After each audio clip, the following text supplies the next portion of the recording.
Abandoned houses can be found all over the world, often left to deteriorate and become a distant memory of their former glory. However, some of these forgotten properties have undergone a remarkable transformation, becoming valuable assets worth millions of dollars. From historic homes to modern architectural masterpieces, the following abandoned houses in this video are proof that, with a little love and care, these once forgotten gems can become stunning and valuable properties. Watch on to find out. Number 1. The Winchester Mystery House, California. We're starting strong on this list with the Mystery House of Winchester. The Winchester Mystery House is a mansion in San Jose, California that was once the personal residence of Sarah Winchester, the widow of firearms mogul William Wirt Winchester. History had it that Sarah built the house to appease the ghosts of the people killed by her husband's guns and prevent them from haunting her, and the mysterious structure of the house further backed the notion. Born around 1840, Sarah Winchester grew up in a world of privilege and married into one.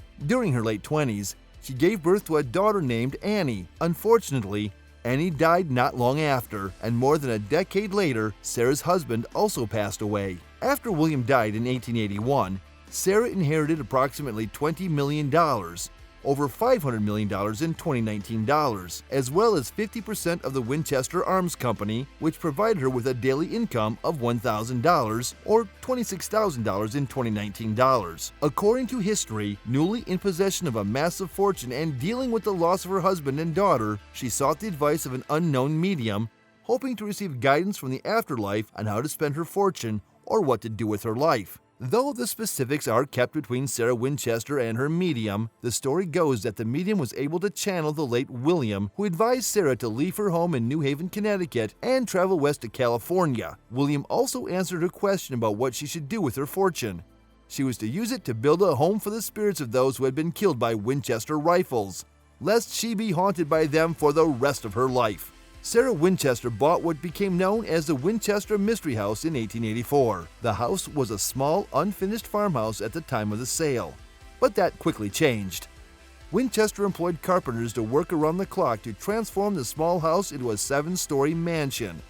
The house was built haphazardly due to the lack of a plan and the presence of an architect. Rooms were added onto exterior walls, resulting in windows overlooking other rooms. Several staircases would be added, each with a different size riser, giving each staircase a distorted appearance. More strange was the fact that many of the alterations seemed pointless. Staircases would ascend several levels, then end abruptly. Doors would open to solid walls, and hallways would turn a corner and end in a dead end. Additionally, Winchester insisted that the house be built entirely of redwood, but she didn't like the look of the wood, so she insisted on covering it with a stain and a faux grain. Over 20,000 gallons of paint had been used to cover the wood by the time the house was completed. By the turn of the century, Sarah Winchester had her ghost house, a strangely laid out mansion with 7 stories, 161 rooms, 47 fireplaces, 10,000 panes of glass, 2 basements, 3 elevators, and a mysterious funhouse-like interior. At the time of Sarah's death in September 1992, the house was purchased by a local investor for a cool $135,000. Just 5 months after Sarah's death, the Winchester Mystery House was opened to the public for tours. Number 2. Bannerman Castle. Bannerman Castle, also known as Bannerman's Island Arsenal, is located on Polypel Island in the Hudson River in New York State. It was built by Francis Bannerman VI, a Scottish-American arms dealer, as a storage facility for his surplus military equipment and ammunition. Construction of the castle began in 1901 and was intended to resemble a Scottish castle, with turrets, walls, and a central keep. Bannerman also built several other buildings on the island, including a powerhouse and a residence for his family. Bannerman's business was successful, and the castle became one of the largest suppliers of military equipment in the country. However, in 1920, a massive explosion occurred on the island, destroying much of the castle and damaging the remaining buildings. After Bannerman died in 1918, the castle and the island fell into disrepair. In the 1950s, the property was sold to the New York State Office of Parks, Recreation, and Historic Preservation, but it was abandoned and left to deteriorate for several decades. In recent years, the Bannerman Castle Trust has been working to restore and preserve the remaining structures on the island. Today, the castle is a popular tourist destination, attracting visitors who are interested in its history and architecture. It is also used for special events such as concerts and weddings. Number 3. Culver Hotel, California. The Culver Hotel in Culver City, California is a historic hotel with a rich history. Built in 1924, it was originally designed as a luxury hotel for guests traveling to the nearby MGM studios. It quickly became a popular gathering place for movie stars, studio executives, and other celebrities. Throughout its history, the hotel has been host to many famous guests, including Clark Gable, Greta Garbo, and Marilyn Monroe. It was also used as a location for filming several classic movies, including Gone with the Wind and The Wizard of Oz. In the 1940s and 1950s, the hotel underwent a series of renovations and expansions, which included the addition of a swimming pool, tennis courts, and a dining room. During this time, it continued to be a popular gathering place for the Hollywood elite, hosting lavish parties and events.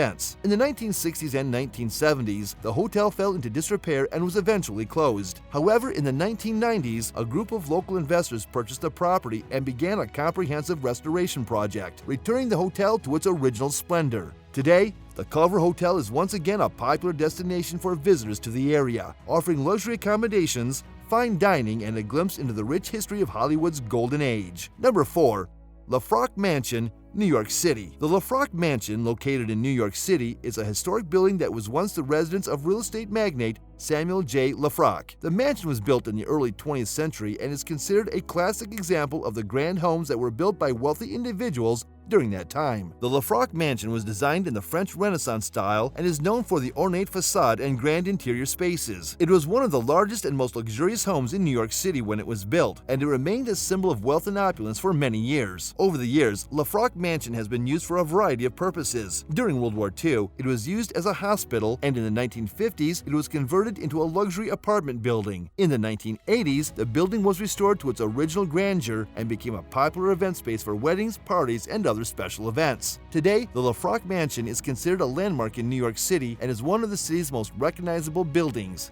It continues to be used as an event space and is popular among those who want to experience the elegance and grandeur of a bygone era. Number 5. The Fox Theater, Detroit. The Fox Theater in Detroit, Michigan is a historic theater that was built in the 1920s. It was designed by the architectural firm C. Howard Crane and Associates and was one of the largest theaters in the country when it was built. The theater was originally intended to be a movie palace, but it also hosted live performances, including concerts, plays, and other cultural events. The Fox Theater is known for its ornate and exotic design, which was influenced by the architecture of ancient Egypt and the Middle East. It features a large, star-studded dome, intricate carvings, and elaborate chandeliers. The theater was one of the first buildings in the country to be equipped with air conditioning, and it was designed to seat over 5,000 people. Over the years, the Fox Theater fell into disrepair and it was nearly demolished in the 1970s. However, a group of residents and preservationists banded together to save the theater, and it was restored to its original glory in the late 1980s. Today, the Fox Theater is a popular destination for theatergoers and tourists alike. It is considered one of the most beautiful theaters in the country and is a symbol of Detroit's rich cultural heritage. The theater continues to host a variety of events, including concerts, plays, and special performances, and it is a must-visit for anyone interested in the history and culture of Detroit. And that's a wrap on the abandoned houses now worth millions of dollars. What's your view on this video? We'd love to know in the comments section. Thanks for watching. If you enjoyed this video, give it a thumbs up. Be sure to subscribe to this channel for more amazing videos. Bye!